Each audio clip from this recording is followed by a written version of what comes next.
Okay, so good morning guys, good morning, good afternoon, good evening, जिस भी समय आप लोग ये वीडियो देख रहे हैं। तो मेरे प्रिय छात्रों, मैं आपके लिए इस सेशन में मैं आपके लिए लेकर आया हूं कि हम लोग कैसे न्यूमेरिकल को टैकल करेंगे, कैसे हम लोग किसी भी न्यूमेरिकल को सॉल्व करेंगे स्ट्रेस स्ट्रेन में। ठीक है, तो ये है पार्ट 3 वीडियो, ये तीसरा वीडियो है हमारा स्ट्रक्चरल मैकेनिक्स का। तो हम लोगों को सबसे पहले जो भी न्यूमेरिकल स्ट्रक्चरल मैकेनिक्स के स्ट्रेस और स्ट्रेन में जो भी न्यूमेरिकल आते हैं, ठीक है, तो जो भी न्यूमेरिकल आते हैं तो उस न्यूमेरिकल को हम लोग कैसे सॉल्व करेंगे। तो सबसे पहले मैंने आपको बताया था जब थियरी हम लोग पढ़े थे, तो उसमें आप लोगों को केवल दो ही फॉर्मूले याद रखने हैं, केवल दो ही फॉर्मूले याद रखने हैं। एक तो स्ट्रेस प्रतिबल का, और प्रतिबल बराबर होता क्या है ये मैंने आप लोगों को बताया था। प्रतिबल बराबर होता है आपका बल बटे क्षेत्रफल या फिर फोर्स अपॉन एरिया। ओके, ये है बल बटे क्षेत्रफल। तो ये मैंने बताया था आप लोगों को याद रखना पड़ेगा कि stress is equal to, stress जो होता है एकांक क्षेत्रफल पर लगा हुआ बल, एकांक क्षेत्रफल पर लगाया गया बल क्या कहलाता है? प्रतिबल कहलाता है। ठीक है, तो ये स्ट्रेस का फॉर्मूला है, आप लोगों को याद रखना पड़ेगा। ठीक है, ये फॉर्मूला हम लोग यूज करेंगे स्ट्रेस स्ट्रेन के न्यूमेरिकल को टैकल करने के लिए। ठीक है, दूसरा फॉर्मूला है, अगर हमने स्ट्रेस निकाल दिया तो उसकी लंबाई में परिवर्तन कितना हुआ, लंबाई में परिवर्तन कितना हुआ। तो देखिए लंबाई में परिवर्तन जो होता है डेल्टा एल, ये हम लोग को निकालना है। तो लंबाई में परिवर्तन बराबर मैंने आपको फॉर्मूला बताया था एफ इंटू एल अपॉन ए इंटू ई, जहां पर एफ जो है वो लगाया गया बल है। ठीक है, एल जो है वह लंबाई है, क्या है? लंबाई है किसकी? हमारे किसी भी बॉडी की या फिर किसी भी हमारे जिस सब्जेक्ट पे हम लोग फोर्स लगा करके उसकी लंबाई को ज्ञात करना है, उसका क्या है? ये लेंथ है। ठीक है, ये लंबाई है। ओके, ये एरिया जो है क्रॉस सेक्शनल एरिया है, जिस भी वस्तु पर हमारा बल लग रहा है उसके क्रॉस सेक्शनल एरिया, मतलब इसको हम लोग काटे हैं तो ये एरिया कैसा दिखेगा? रेक्टेंगुलर होगा, सर्कुलर होगा, कैसा होगा? वो है हमारा क्या? ये एरिया। ठीक है, और एरिया अगर रेक्टेंगुलर होता है तो हम लोग जानते हैं लंबाई गुणे चौड़ाई या फिर बी इंटू डी, लंबाई गुणे चौड़ाई नहीं, इसको बी बोलते हैं, इसको डी, क्योंकि लंबाई तो हमारा क्या है? इसका लेंथ है, कितनी लंबाई का है। जब इसका हम लोग क्रॉस सेक्शनल एरिया काटेंगे, देखिए हमारा ऑब्जेक्ट कुछ ऐसा होगा, मैं आपको 3D डायग्राम में बना के दिखा देता हूं। ये हमारा ऑब्जेक्ट है, कुछ ऐसा दिखेगा ऑब्जेक्ट आपको। जब हम क्रॉस सेक्शनल एरिया का मतलब होता है हम लोग काटेंगे तो ये साइड व्यू हमारा कैसा दिखेगा? साइड व्यू, ये होता है क्रॉस सेक्शनल एरिया। तो साइड व्यू हमारा या तो रेक्टेंगुलर होगा या तो सर्कुलर होगा, आयताकार होगा, या तो ये ऐसे होगा। देखिए ये एक बार होगा हमारा, एक एल लेंथ का, एक एल लंबाई का, क्या होगा? एल लंबाई का एक बार या फिर छड़ हम लोग बोल रहे हैं। ठीक है, ये छड़ होगा एल लेंथ। अगर इसे हम लोग कट करेंगे, क्रॉस सेक्शन इसको काटेंगे तो क्रॉस सेक्शन कैसा दिखेगा? एक साइड से हम लोग देखेंगे तो ये सर्कुलर दिखेगा। तो सर्कुलर का हम लोग बात कर रहे थे एरिया, तो सर्कुलर का एरिया हम लोग जानते हैं क्या होता है? पाई आर स्क्वायर, या एरिया इसका होता है पाई बाई 4, अगर हम लोग डी के टर्म में लिखें पाई बाई 4 डी स्क्वायर। ठीक है, ये होता है एरिया सर्कुलर का। वही बात अगर रेक्टेंगुलर की आ गई तो ये हम लोगों ने देख लिया, अगर ये बी है और ये डी है तो इसका एरिया क्या हो जाएगा? रेक्टेंगुलर का बी इंटू डी। ओके, तो ये सारी चीजें, ये इस फॉर्मूले में इतनी सारी चीजें आपको याद रखनी है। Delta l equal to f l upon a, अगर किसी बार में हम लोग एफ लगा करके उसकी लंबाई में परिवर्तन करते हैं तो ये उसका फॉर्मूला होता है। ये मैंने बताया था आपको थ्योरी क्लास में। ठीक है, अब देखिए ये जो ई है इसकी भी हम लोग बात कर ले। ई जो है ये हमारा क्या है? Young modulus. क्या है? यंग मॉडुलस हम लोग जानते हैं, और ये यंग मॉडुलस जो होता है वो क्वेश्चन में गिवन होता है कि E is equal to 200 giga pascal something. ठीक है, तो ऐसे करके वो ये कांस्टेंट वैल्यू होती है, तो ये हमारा क्या करता है? दे देता है क्वेश्चन में। ठीक है, तो ये क्वेश्चन में हमारे दिया रहेगा। ठीक है, तो हमें ये दो फॉर्मूले याद रखने हैं, और एक फॉर्मूला और याद रखना स्ट्रेन का, मतलब कि विकृति का। हम लोग जानते हैं विकृति बराबर क्या होता है? विकृति बराबर होता है लंबाई में परिवर्तन बटे प्रारंभिक लंबाई। ठीक है, तो देखिए यहां से क्या होगा? मान लीजिए बाय द वे क्वेश्चन में आपको विकृति दे दिया, तो हमको डेल्टा एल अगर ज्ञात करना है तो डायरेक्ट हम क्या कर दें? एल से मल्टीप्लाई कर देंगे तो डेल्टा एल हमारा आ जाएगा। ठीक है, तो यहां से भी हम लोग क्या कर सकते हैं? यहां से भी हम लोग एक डेल्टा एल की वैल्यू फाइंड कर सकते हैं अगर विकृति दिया हो तो, या फिर आपसे क्या करेगा कि डेल्टा एल आप यहां से निकालेंगे, ठीक है, डेल्टा एल यहां से निकालेंगे, एल की वैल्यू क्वेश्चन में गिवन होगा, आपसे विकृति पूछ लेगा, ठीक है। तो इस फॉर्मूले में आपसे कुछ भी पूछ सकता है, कोई 3 चीज दे देगा, 4 चीज दे देगा, एक आपसे पूछ लेगा, ठीक है। अगर डेल्टा एल दे दिया, एरिया दे दिया, तो आपसे एफ पूछ लेगा, ठीक है। तो ये फॉर्मूले से हम लोग बहुत सारे क्वेश्चन को टैकल करेंगे। और देखिए आपके सामने पहला क्वेश्चन आ रहा है, मैं पढ़ रहा हूँ, ठीक है, हिंदी में पढ़ रहा हूँ पहले। एक इस्पात के तार द्वारा 2.5 किलो न्यूटन मतलब 2.5 किलो न्यूटन का भार उठाना है, ओके। तार का न्यूनतम व्यास कितना होना चाहिए, तार का न्यूनतम व्यास पूछ रहा है आपसे, कितना होना चाहिए जिससे उसमें प्रतिबल 100 किलो न्यूटन प्रति mm² से अधिक न हो, ओके। यदि तार की लंबाई 5 मीटर हो, यदि तार की लंबाई 5 मीटर दिया है, ओके, तो तार में बढ़ोतरी को भी ज्ञात कीजिए। तो तार में कितनी बढ़ोतरी होगी, कितनी लंबाई में एक्सटेंशन होगा, कितना चेंज होगा लंबाई में, वो आपसे पूछ रहा है, ठीक है। और दिया है E = 2 × 10⁵ न्यूटन प्रति mm²। तो देखिए दिया है इंग्लिश में, क्या इंग्लिश में है आपके स्टील रॉड या steel rod of length 5 metre, ठीक है, is use to pull 2.5 kilo newton load, okay, and the maximum stress is 100 kilo newton पर mm², okay, then find the minimum diameter, okay. तो वैसे मैंने ये हिंदी में ही लिखा है, ठीक है, मैंने इंग्लिश में आपको बता दिया है कि इंग्लिश में कुछ ऐसा ही तो देखिए सबसे पहले हम लोग लिखेंगे गिवन डेटा। न्यूमेरिकल को किसी को भी लगाने के लिए सबसे पहले हम लोग क्या लिखते हैं, गिवन डेटा। तो सबसे पहले हम लोग गिवन डेटा लिखेंगे, मतलब क्या क्या न्यूमेरिकल में हमारे दिया है, सबसे पहले वो हम लोग किनारे निकाल लेंगे, ठीक है। क्या क्या हमारे क्वेश्चन में दिया है सबसे पहले वो किनारे निकालेंगे। तो देखिए, तो हमारे क्वेश्चन में गिवन क्या क्या है, गिवन डेटा, ठीक है। तो सबसे पहले हम लोग वो देखेंगे, तो गिवन डेटा लिखेंगे, गिवन डेटा क्या है, ठीक है। तो गिवन डेटा में देखिए सबसे पहले दिया है एक इस्पात की तार द्वारा 2.5 किलो न्यूटन भार, मतलब कि फोर्स 2.5 किलो न्यूटन, ओके। ये फोर्स की वैल्यू बल का दिया है, ओके।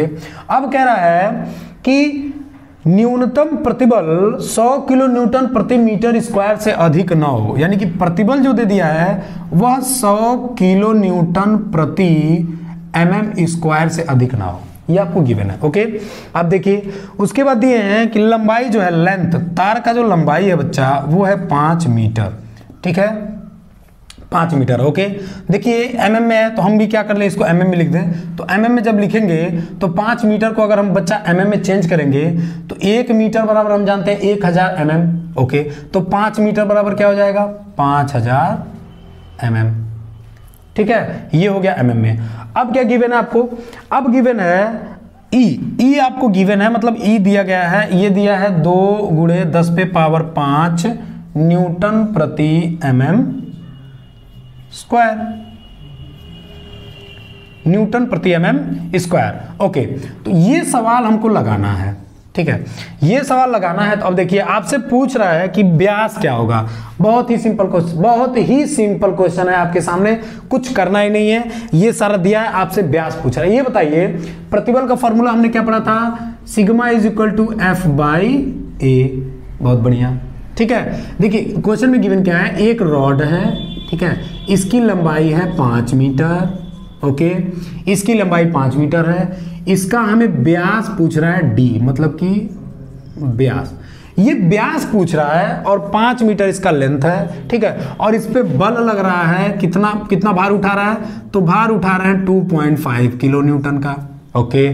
तो ये 2.5 किलो न्यूटन का भार उठा रहे हैं बच्चा, और कह रहे हैं 5 मीटर इनका लेंथ है, ठीक है। और आप ज्ञात कीजिए कि इसमें जो स्ट्रेस डेवलप हो रहा है सिग्मा, वो कह रहे हैं कि 100 किलो न्यूटन प्रति mm से ज्यादा ना हो, ठीक है। अब आप बताइए, बल दिया है, प्रतिबल दिया है, हम लोग जानते हैं प्रतिबल बराबर बल बटे क्षेत्रफल, ठीक है। तो यहां से हम लोग एरिया क्षेत्रफल निकाल सकते हैं क्या, तो देखिए निकाल सकते हैं। तो एरिया बराबर हो जाएगा बल बटे प्रतिबल। तो बल बराबर दिया है कितना, 2.5 किलो न्यूटन, इसको न्यूटन में कर लीजिए, तो किलो को 10⁻³ से मल्टीप्लाई करिए, न्यूटन में आ गया, अपॉन, ठीक है, ये न्यूटन में आ गया, ठीक है। किलो न्यूटन को हमने क्या किया, न्यूटन में कर दिया, तो 2.5 इंटू 10⁻³ न्यूटन हो गया। ये बात आ गया। अब देखिए, अब आपको कुछ नहीं करना है, सिग्मा स्ट्रेस भी हमारा दिया है, क्या दिया है 100, ये हो जाएगा 100 इंटू किलो न्यूटन है ना, 10⁻³ से मल्टीप्लाई कर दीजिए, ठीक है। ये आ गया आपका पर mm स्क्वायर, तो देखिए 10⁻³ से 10⁻³ कट गया, ठीक। तो एरिया बराबर आ गया 2.5 डिवाइडेड बाई 100, ओके। किस में आएगा, तो mm में आएगा। क्यों mm स्क्वायर में आएगा, देखिए क्योंकि ये किलो न्यूटन पर mm स्क्वायर है और ये किलो न्यूटन है। यहां से हम लोग देख सकते हैं ये किलो न्यूटन है, अब बटे ये है किलो न्यूटन प्रति mm स्क्वायर। तो किलो को हमने चेंज किया था, ये न्यूटन हुआ था, ये भी न्यूटन, क्योंकि किलो को हमने चेंज किया था 10⁻³ से। तो न्यूटन बटे न्यूटन प्रति mm स्क्वायर ऊपर जाएगा, न्यूटन से न्यूटन कट जाएगा, न्यूटन से न्यूटन क्या हो गया, कट गया, ठीक है। mm स्क्वायर ऊपर जाएगा तो ये mm स्क्वायर में आ गया एरिया, ठीक है। देखिए एरिया बराबर क्या हो जाएगा, अभी पहला सवाल मैं बिल्कुल बेसिक से आपको पढ़ा रहा हूं, पहला सवाल बिल्कुल बेसिक से, ताकि आप लोग चेंज करने में ज्यादा दिक्कत ना हो आपको, इसीलिए मैं क्या कर रहा हूं, बिल्कुल बेसिक से आपको पढ़ा रहा हूं, पहला क्वेश्चन, ठीक है, ओके। ये आ गया एरिया। अब एरिया बराबर हम लोग जानते हैं बच्चा, एरिया बराबर होता है π/4 इंटू डी स्क्वायर। हमसे व्यास ही तो पूछा है, व्यास इसका क्या पूछा है, व्यास, और व्यास को हम लोग किससे दर्शाए हैं, डायामीटर, इसको बोलते हैं डायामीटर, ठीक है, इंग्लिश में। तो हम लोग डी से दर्शाए हैं, ठीक है, डायामीटर को, ओके। तो डी हमें निकालना है और ये बराबर होता है 2.5 डिवाइडेड बाई 100 हम लोग निकाले हैं, ठीक है। यहां से जब हम लोग डी की वैल्यू निकालेंगे बच्चा, तो D square is equal to 2.5 divided by 100 into 4 ऊपर आ जाएगा और पाई नीचे। तो यहां से d इज इक्वल टू हो जाएगा under root 2.5 upon 100 into 4 upon pi. इसको जब हम लोग सॉल्व करेंगे तो डायामीटर की वैल्यू आ जाएगी d is equal to something, d is equal to आ जाएगा आपका 0.18 mm, ठीक है। यही हमसे क्वेश्चन में पूछा है, ये हमारा आंसर आ गया, ठीक है। ये हमारा mm में आंसर आ गया, mm, क्योंकि एरिया हमारा mm स्क्वायर में है, तो d की वैल्यू जब हम निकालेंगे तो mm में आएगा, ठीक है। ये हमारा mm में आंसर आ गया d का। अब देखिए d का हमारा आंसर आ गया, मतलब व्यास आ गया। अब हमसे पूछा है कि व्यास तो बताइए ही, व्यास तो बताइए क्या होगा, लेकिन साथ साथ हमें बताइए जो चेंज इन लेंथ है वो क्या होगा। ये भी तो हमसे पूछा है कि चेंज इन लेंथ क्या होगा। सिंपल है, चेंज इन लेंथ बराबर हम लोग जानते हैं बच्चा, चेंज इन लेंथ बराबर F into L upon A into E, got it. Change in length बराबर हम लोग ये फॉर्मूला जानते हैं, ठीक है, मैंने बताया था आपको ये फॉर्मूला होता है। कुछ नहीं करना है, आंख मूंद के सारी की सारी वैल्यू इसमें पुट कर दीजिए, ठीक है। सारी की सारी वैल्यू जब पुट करेंगे, देखिए 2.5 किलो न्यूटन, ठीक है, डेल्टा एल बराबर एफ की वैल्यू 2.5 इंटू 10⁻³ न्यूटन में लाइए, ठीक है, इंटू एल है हमारा कितना 5000 mm, 5000 mm लिख लीजिए, कोई दिक्कत नहीं, बटे एरिया क्या है बच्चा, एरिया है हमारा, एरिया देखिए हम लोग यहां पर निकाले एरिया, ये देखिए एरिया हम लोग निकाले है ना, एरिया ये देखिए 2.5 बटे 1000, उठा के इसमें पुट कर दीजिए 2.5 बटे 1000, ठीक है, इंटू ई की वैल्यू देखिए बच्चा, ई की वैल्यू देखिए यहां पर दिया है 2 इंटू 10⁵ न्यूटन पर mm स्क्वायर, न्यूटन में ही तो रख रहे हैं, mm में ही तो रख रहे हैं सारी वैल्यू, तो उठा के पूरी की पूरी वैल्यू उसमें पुट कर दीजिए, तो ये हो जाएगा 2 इंटू 10⁵, ठीक है। अब देखिए एक चीज मैं आपको दिखाऊं, ये देखिए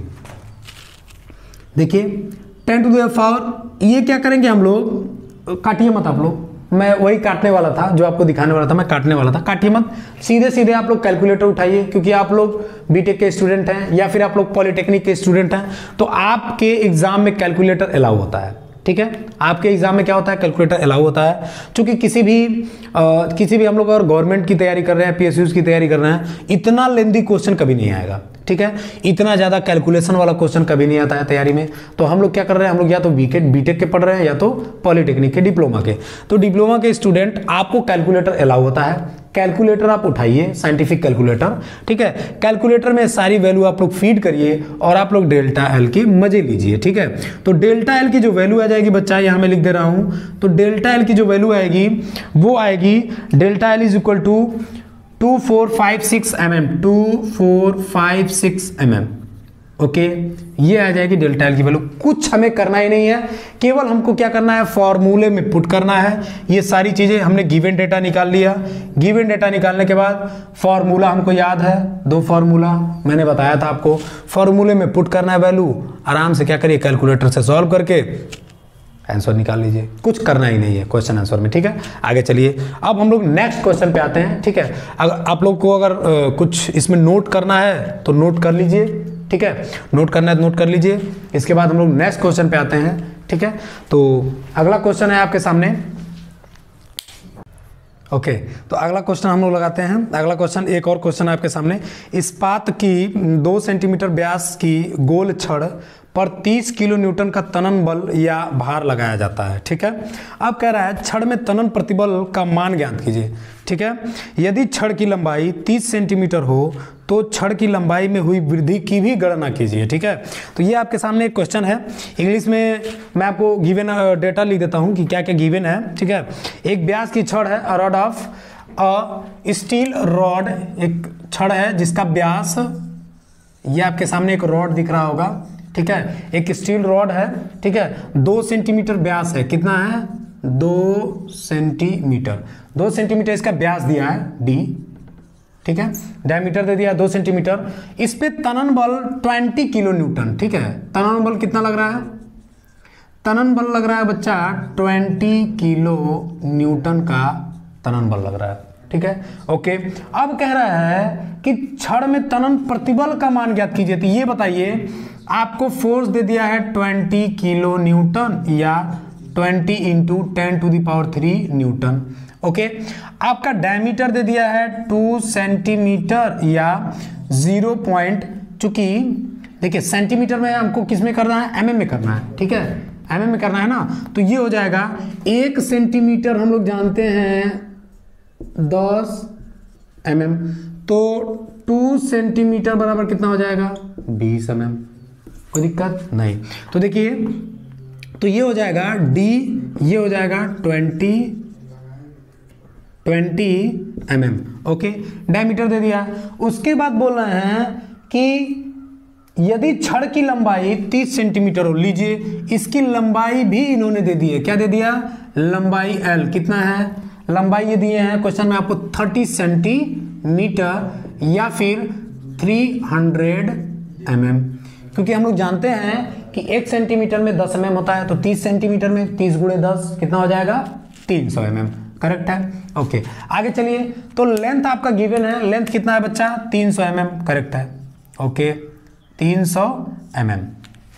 देखिए हम लोग जानते हैं कि प्रतिबल बराबर होता है बल बटे क्षेत्रफल, ठीक है। तब देखिए अगर हमसे पूछ रहा है प्रतिबल ज्ञात करिए, तो बल कितना है, ये है, तो ये हो जाएगा बल 20 × 10⁻³ बटे, ठीक है, बटे ये हो जाएगा आपका एरिया, एरिया क्षेत्रफल क्या है, क्षेत्रफल है ना, तो एरिया बराबर होता है πr², ये हम लोग जानते हैं πr²।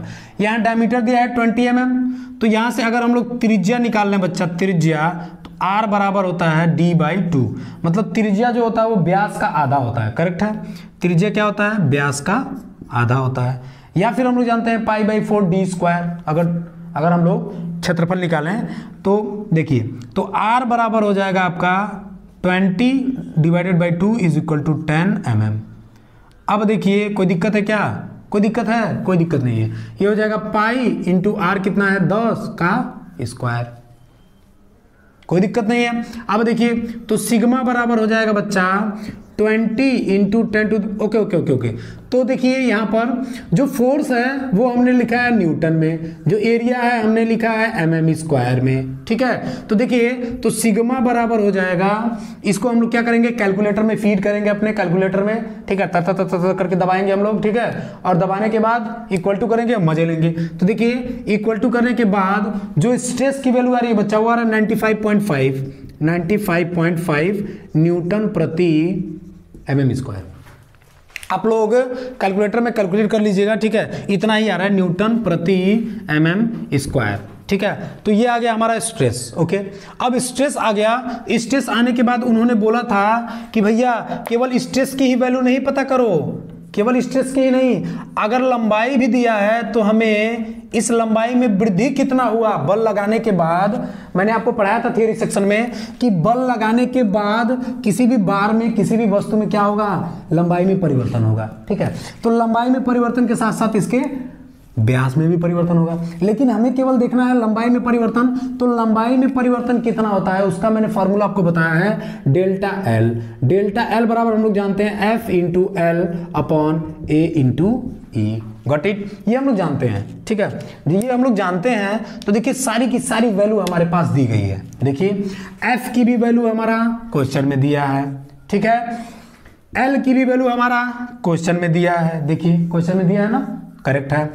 एरिया, एरिया की वैल्यू देखिए हम लोग निकाले हैं, एरिया कहाँ गया, एरिया ये देखिए एरिया अगर हम लोग निकालेंगे तो एरिया क्या हो जाएगा, पाई आर स्क्वायर, और ये होता है पाई और आर कितना है 10 का स्क्वायर।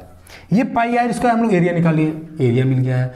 ई देखिए, ई हमारा क्वेश्चन में गिवन है, मैंने बोला था जब क्वेश्चन, तो ई की वैल्यू भी मैंने दिया था, और ई इज इक्वल टू, इन्होंने क्वेश्चन बोला 2 into 10 to the power 5 newton प्रति mm स्क्वायर, ठीक है, न्यूटन प्रति mm स्क्वायर, ओके। तो इन्होंने ई की वैल्यू ये गिवन है, ई की वैल्यू ये दिए हैं, क्वेश्चन में आपको दिए हैं, तो ई की भी वैल्यू हमें पता है। तो ये बताओ हमें ये सारी वैल्यू पता है, हमें क्या है, ये सारी वैल्यू हमें पता है, एफ की भी, एल की भी, ए की भी, ई की भी। तो डेल्टा एल हम नहीं निकालेंगे, बिल्कुल निकालेंगे, उठा के इसमें पूरी की पूरी वैल्यू भर दो, उठा के भरो इसमें। तो जब भरोगे तो डेल्टा एल, जो हमारा डेल्टा एल आएगा बच्चा, डेल्टा एल वो आ जाएगा बल देखिए हमारा है 20, ये हो जाएगा 20 into 10 to the power 3 into L length कितना देखिए 300 mm, तो इसमें भरिए 300 बटे देखिए एल अपन एरिया, एरिया ये है पाई इंटू 10 का स्क्वायर, तो ये हो जाएगा पाई इंटू 10 का स्क्वायर इंटू ई की वैल्यू देखिए क्या दिया है 2 into 10 to the power 5 newton प्रति mm स्क्वायर, रख दिया 2 इंटू 10 टू द पावर 5, ठीक है, रख दिया, ओके। तो देखिए जैसे ही रखेंगे कैलकुलेटर उठाएंगे, सारी वैल्यू कैलकुलेटर में फीड करेंगे, सारी वैल्यू कैलकुलेटर में भरेंगे, इक्वल टू दबाएंगे, आंसर का मजा लेंगे, ठीक है। तो देखिए तो डेल्टा एल बराबर हमारा टोटल जब हम वैल्यू कैलकुलेटर में रख के कैलकुलेट करेंगे, डेल्टा एल की वैल्यू आएगी यहाँ पे, वो डेल्टा एल आ रहा है 0.000143 0.000142 ओके। तो ये हमारा डेल्टा एल की वैल्यू आ रही है, ओके, गॉट इट, हाँ करेक्ट है। आप लोग एक बार चेक कर लीजिएगा, आंसर गलत होगा क्योंकि बुक जो है आंसर गलत भी कभी कभी प्रिंट कर देते हैं, तो मुझे कमेंट जरूर कीजिएगा, वैसे आंसर ये सही है, ओके। तो चेक कर लीजिएगा एक बार, ओके। तो ये आ रहा है हमारा, तो देखिए हमें आंसर से मतलब नहीं है, हमें प्रोसेस क्या करना है उससे मतलब है, कि मतलब हम कैसे इस सवाल को हम लोग टैकल करेंगे, कैसे सवाल को हम लोग लगाएंगे, हमें उससे मतलब है, ठीक है। तो क्वेश्चन पढ़ा, मैंने क्या किया, सबसे पहले क्वेश्चन पढ़ा, क्वेश्चन को पढ़ने के बाद मैंने सारा का सारा गिवन डेटा यहाँ निकाला, देखिए आपको दिख रहा होगा, सारा का सारा मैंने गिवन डेटा यहाँ पर रखा, मतलब क्या क्या हमें क्वेश्चन में दिया है, जो क्वेश्चन में दिया है मैंने यहाँ पर रख लिया। उसके बाद हमें पता क्या करना है, तो हमें प्रतिबल पता करना है। तो हम लोग जानते हैं प्रतिबल बराबर बल बटे क्षेत्रफल, सारी की सारी वैल्यू पुट करो कैलकुलेटर में, वैल्यू डालो, मजे लो आंसर का, ये हमें मिल गया आंसर। उसके बाद हमसे डेल्टा एल पूछ रहे हैं, चलो भैया डेल्टा एल पूछ रहे हो, लो डेल्टा एल बराबर होता है FL अपान E, ये हम जानते हैं, ठीक है। जब हम जानते हैं तो सारी वैल्यू आपने दिया ही है, और हम ये फॉर्मूला जानते हैं, तो हम क्या करेंगे, फॉर्मूले में रखेंगे, कैलकुलेटर से दबाएंगे और क्या करेंगे, मजे लेंगे आंसर का। तो ये देखिए आंसर आ गया, ओके।